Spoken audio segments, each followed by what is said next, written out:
ओम श्री गणेशाय नमः। मित्रों, स्वागत है आपका। आज हम बात करेंगे मिथुन राशि के नवंबर 2025 के राशिफल के बारे में।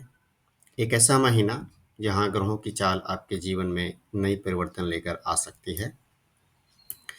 इस महीने गुरुदेव द्वितीय भाव में उच्च स्थिति में विराजमान हैं, जो धन, परिवार और वाणी के माध्यम से सम्मान में वृद्धि के संकेत दे रहे हैं। आपके शब्दों की मिठास और समझदारी इस समय आपका सबसे बड़ा बल बन सकती है। केतु तृतीय भाव में है, जो साहस, निर्णय क्षमता और आंतरिक शक्ति को बढ़ा रहे हैं, लेकिन आपको अपनी ऊर्जा को सही दिशा में लगाना आवश्यक होगा। शुक्रदेव महीने की शुरुआत में चतुर्थ भाव में सुख, घर परिवार और विलासिता के संकेत दे रहे हैं। 3 नवंबर से 25 नवंबर तक जब शुक्र पंचम भाव में रहेंगे, तब प्रेम, संतान और रचनात्मक कार्यों में उन्नति के योग बनेंगे। महीने के अंतिम दिनों में जब शुक्र षष्ठ भाव में प्रवेश करेंगे, तब प्रतियोगिता और कार्य क्षेत्र में कुछ चुनौतियों का सामना करना पड़ेगा। सूर्यदेव पंचम भाव में नीच के रहकर आपके आत्मविश्वास और निर्णय लेने की क्षमता को प्रभावित कर रहे हैं, परंतु 16 नवंबर के बाद जब सूर्य षष्ठ भाव में प्रवेश करेंगे, तब आपके अंदर लड़ने की और जीतने की शक्ति पुनः जागृत होगी।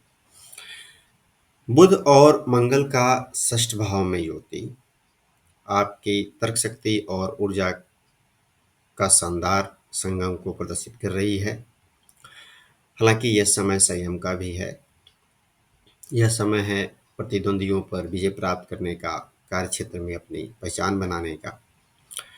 राहु और चंद्रमा नवम भाव में योग हैं, आपके विचारों और विश्वासों को उलझा रहे हैं, लेकिन यही योग नई सीख, यात्रा और आध्यात्मिक विकास के द्वार को भी खोल रहा है। और अंत में शनिदेव दसम भाव में अपने धैर्य और कर्म के बल से आपके करियर और प्रोफेशनल जीवन को सशक्त बना रहे हैं। यह समय बताता है मेहनत का फल अवश्य मिलेगा, बस धैर्य बनाए रखें। तो चलिए अब विस्तार से जानते हैं कि नवंबर 2025 में ग्रहों के योग आपके स्वास्थ्य, धन, परिवार, करियर और प्रेम जीवन को कैसे प्रभावित करेंगे। बात करते हैं फोकस की। तो इस महीने के शुरुआत में आप पाएंगे कि चंद्रमा नवम भाव में है और राहु के साथ है। इस योग और इस प्रभाव के कारण आप एक तरफ तो धार्मिक रहेंगे, दूसरी तरफ आप अपनी तर्क शक्ति से कुरीतियों को चुनौती देने वाले भी बनेंगे। तो आपका फोकस धर्म पर रहेगा, साथ ही कुरीतियों को हटाने पर भी रहेगा। आपका फोकस लंबी दूरी की यात्राओं पर रहने वाला है। आप किसी धार्मिक यात्रा पर जा सकते हैं और आपसे निवेदन है कि किसी भी धर्म स्थल पर जाएं तो वहाँ संयम से रहें, क्योंकि इस प्रभाव से अभी जो योग बना है, इस प्रभाव से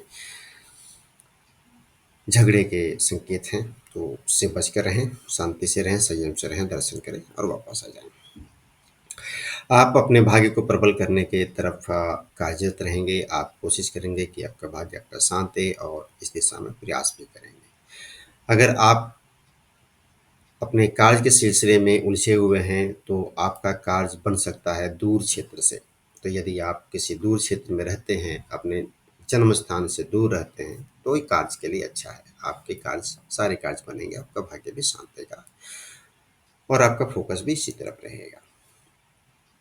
हो सकता है कि आपको कोई ऑफर भी हो जो कि आपके जन्म स्थान से दूर का हो, तो आप उसके बारे में भी सोचेंगे। बात करें आपके स्वास्थ्य की, तो लग्नेश छठे में है और छठे भाव में मंगल भी है। छठे भाव के ऊपर बृहस्पति की भी दृष्टि है, इनकी पंचम दृष्टि है। इस प्रभाव से आपको रक्त संबंधी समस्याओं का सामना करना पड़ सकता है। अपने हृदय का विशेष ख्याल रखें। आप ये पाएंगे कि आपके अंदर अग्रेसन ज़्यादा है और आपके अंदर क्रोध की भी भावना बढ़ी हुई है। साथ ही बृहस्पति के प्रभाव से आपको पेट से संबंधित शिकायतें भी हो सकती हैं, तो उन पर भी ध्यान दें। हालाँकि चिंता की बात नहीं है, थोड़ा-सा योग, मेडिटेशन, थोड़ा-सा संयम और खान-पान के ज़रिए आप इन चीज़ों से पार पा लेंगे। बात करते हैं धन भाव की, तो ये महीना धन के लिए बहुत अच्छा है। बृहस्पति यहाँ पर विराजमान हैं और ये उच्च के होते हैं इस जगह पर। इनके प्रभाव से धन में वृद्धि के पूर्ण संकेत हैं। आपको धन अच्छा खासा लाभ होगा। इसके साथ ही परिवार में भी वृद्धि के संकेत हैं। तो यदि परिवार में हो सकता है कि आपको कोई खुशखबरी मिल जाए, किसी संतान या शिशु का जन्म हो जाए, वहाँ पर नए लोग जुड़ जाएँ, या हो सकता है कि किसी की शादी-ब्याह हो, उसके चलते किसी नए रिश्ते का जुड़ाव हो। तो इस बात की संभावना भी बनी हुई है। तो यहाँ पर वृद्धि के संकेत हैं और वृद्धि अवश्य होगी। बात करते हैं आपके परिवार भाव की, तो जैसे मैंने कहा कि परिवार में वृद्धि के संकेत हैं। इसके साथ ही परिवार भाव पर शनिदेव की दृष्टि है। इसके कारण माता के घुटनों में या माता के स्वास्थ्य में गिरावट देखी जा सकती है। हालाँकि ये दृष्टि शुभ है यदि आप कृषि संबंधी कार्य करते हैं या कृषि संबंधी ज़मीन का क्रय-विक्रय करना चाहते हैं, तो उन सब में ये आपके लिए सहायक है और आपको उसमें लाभ भी होगा। आप चाहें तो ज़मीन खरीद भी सकते हैं या फिर बेच भी सकते हैं। इससे आपको लाभ होगा, जिससे कि परिवार में एक तरह से खुशियाँ ही रहेंगी। बात कर लें आपके संतान की, संतान भाव में आप देखेंगे तो सूर्य देव हैं और ये यहाँ नीच के होते हैं। इसके कारण आप पाएँगे कि आपकी संतान थोड़ी-सी अहंकारी हो गई है, थोड़ी चिड़चिड़ी हो गई है, वो बात नहीं मान रही है। हालाँकि चिंता की बात नहीं है। यहाँ पर 3 नवंबर से शुक्रदेव आ जाएँगे, जो कि स्थिति को काफ़ी हद तक सँभाल लेंगे, क्योंकि ये शुक्रदेव का अपना घर होता है। और शुक्र जब यहाँ अपने घर में, घर का मालिक घर में हो, तो चीज़ें सँभल ही जाती हैं, तो चीज़ों को शांतिपूर्ण तरीके से व्यवस्थित कर देंगे शुक्रदेव। और उनके प्रभाव से और सूर्य के प्रभाव से फिर होगा कि आपकी संतान कला के क्षेत्र में उत्कृष्ट प्रदर्शन करना शुरू कर देगी। और अगर कोई सरकारी कंपटीशन में लगी हुई है, तो वहाँ भी उसको राहत मिलना शुरू हो जाएगा, वहाँ भी उसे फ़ायदा होगा। और संतान की स्थिति में और ज़्यादा बेहतरी आपको देखने को मिलेगी 16 नवंबर से, जब सूर्य देव षष्ठ में चले जाएँगे। तब सप्तम भाव अच्छा हो जाएगा और वहाँ पर तब जो है शुक्रदेव अपना पूर्ण प्रभाव देंगे और इस प्रभाव के कारण संतान की प्रगति सुनिश्चित होगी।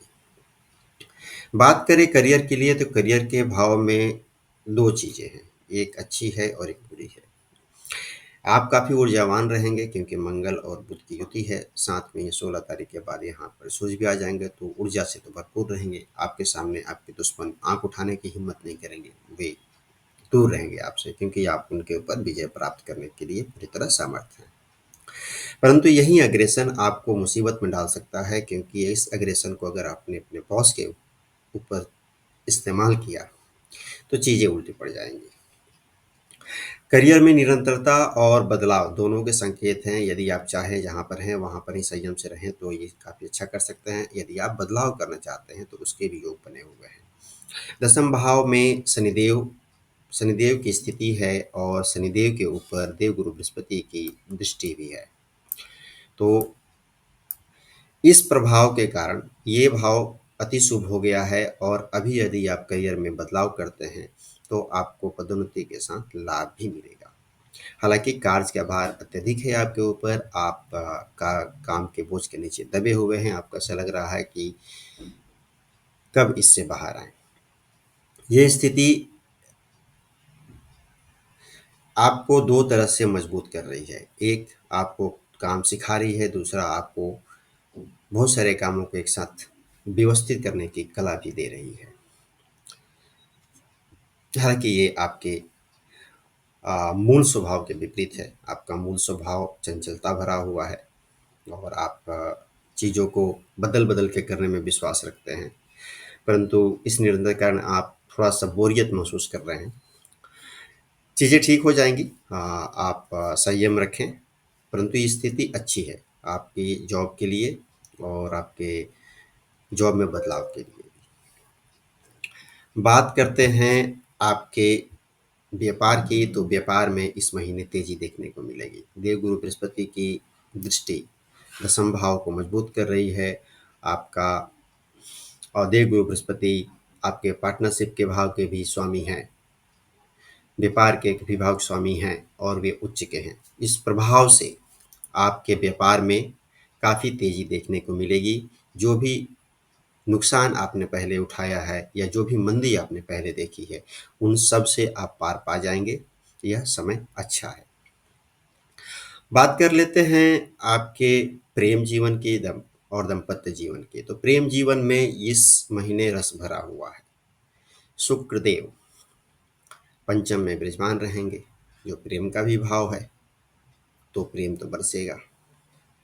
तो प्रेमी प्रेमिका इस महीने काफ़ी रोमांटिक रहने वाले हैं, एक दूसरे को गिफ्ट देने वाले हैं, कहीं घूमने फिरने का भी प्रोग्राम बना सकते हैं और प्रेमी प्रेमिका के कारण जो है थोड़ा-सा सोशल स्टेटस भी एक्सपैंड होने वाला है। तो ये तो बात रही प्रेम प्रेमिका की। बात करते हैं दाम्पत्य जीवन की। तो दाम्पत्य जीवन तो उच्च कोटि का है। हो सकता है कि आपका जो पार्टनर है आपको खुशखबरी दे दे, नए संतान की उत्पत्ति की खुशखबरी आपको मिल जाए या नए संतान के बारे में आपको खुशखबरी मिल जाए कि अब नए संतान का प्रादुर्भाव होने वाला है। इस बात से आप काफ़ी प्रसन्न रहेंगे। बृहस्पति के उच्च के होने और धन भाव में विराजमान होने से स्थिति ये बनती है कि आपके पार्टनर आपके आपके दाम्पत्य आपके जीवन साथी के कारण आपको लाभ हो। ये लाभ उनकी सलाह से हो सकता है, उनके द्वारा किए गए इन्वेस्टमेंट से हो सकता है या फिर ये आपको ससुराल पक्ष से मिल सकता है, किंतु लाभ होता हुआ दिख रहा है। तो ये थी स्थिति इस महीने की। आ, अब बात कर लेते हैं जरा उपायों की कि इस महीने को और अच्छा कैसे करें, उपाय क्या करें। तो इस महीने यदि आप बुधवार के दिन गणपति जी की पूजा करें, उन्हें दुर्वा और मोदक अर्पित करें, बुद्ध का मंत्र ओम बूम बुधाय नमः का जप कर लें तो बहुत अच्छा है। शुक्रवार के दिन माँ लक्ष्मी की आराधना करें, घर में सफ़ेद फूल या इत्र चढ़ाएं, हनुमान जी को सिंदूर और चमेली का तेल चढ़ाएं, क्योंकि मंगल को शुभ करना आवश्यक है। मंगल शुभ रहेंगे तो आपके करियर में और भी उत्थान होगा। और अपने बुजुर्गों और शिक्षकों की सेवा करें, इससे शनिदेव की कृपा प्राप्त होगी और आप करियर और व्यापार में नई ऊंचाइयों को छू पाएंगे। तो ये था इस महीने का उपाय। अगर आपको यह वीडियो पसंद आया हो तो लाइक करें, शेयर करें और चैनल को सब्सक्राइब करना ना भूलें। आपका दिन मंगलमय हो, आपकी हर मेहनत सफल हो, ईश्वर से यही कृपा है और यही प्रार्थना है। ओम नमः शिवाय।